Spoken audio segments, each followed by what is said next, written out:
Thutha wa mirurungano ya mbeũ njĩthĩ ya gũtetia mwathanĩre mũru thirikari-inĩ, atongoria matiganĩte nĩ meyumĩrĩtie na kũnyita rĩtana rĩao mbaru, aingĩ ao rĩu makĩhinyĩrĩria wĩigĩrĩrĩki harĩ ũhũthĩri wa mbeca cia mũingĩ.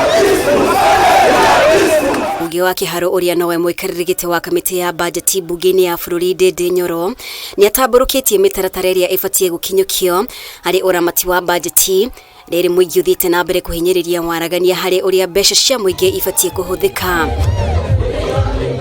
Ya kwamba Wakenya wametuambia tukanyange polepole kiasi. Wakatuambia hii maneno ilikuwa tufanye kazi na ile pesa iko.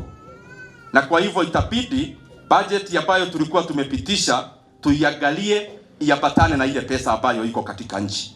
Sio ndio haki? Ona thirikari igĩtacokagia makinya maya, mũmbunge wa Kĩharũ nĩ aranĩire honge imwe ta rwa gĩthomo itigũtiganĩrio, ona gũtuĩka thirikari nĩ ĩgũbatara kũrenga bajeti honge-inĩ imwe nĩguo kũnyihia mahũthĩro na gĩkĩro kĩa ciringi birioni 346 mbeca iria thirikari yatanyaga kũngania kũgerera watho wa kĩgĩna. Even as we cut our budget, those issues must remain because they are very important to the bosses of us, our bosses, who are the people of Kenya.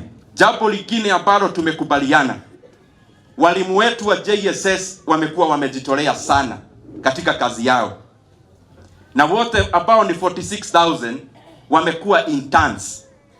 Hiyo maneno lazima tusimame nao. Akĩaria arĩ thukuru-inĩ wa Kiamboge Technical mwena wa Kĩharũ, Ndĩndĩ oho nĩ ekĩrĩte mũkonde kũregwo kwa marĩhi ma nyongerera cia ambunge, akĩhinyĩrĩria mbeca ici ibatiĩ kwerekerio honge-inĩ ingĩ cia kũguna mũingĩ. Tutajaribu sana kwanza sisi viongozi tujiangalie, tukate ile pesa ambayo iko katika ama karibu na sisi, ile iko katika kuhudumia Wakenya ikae katika budget, ndio hiyo maneno iende vizuri.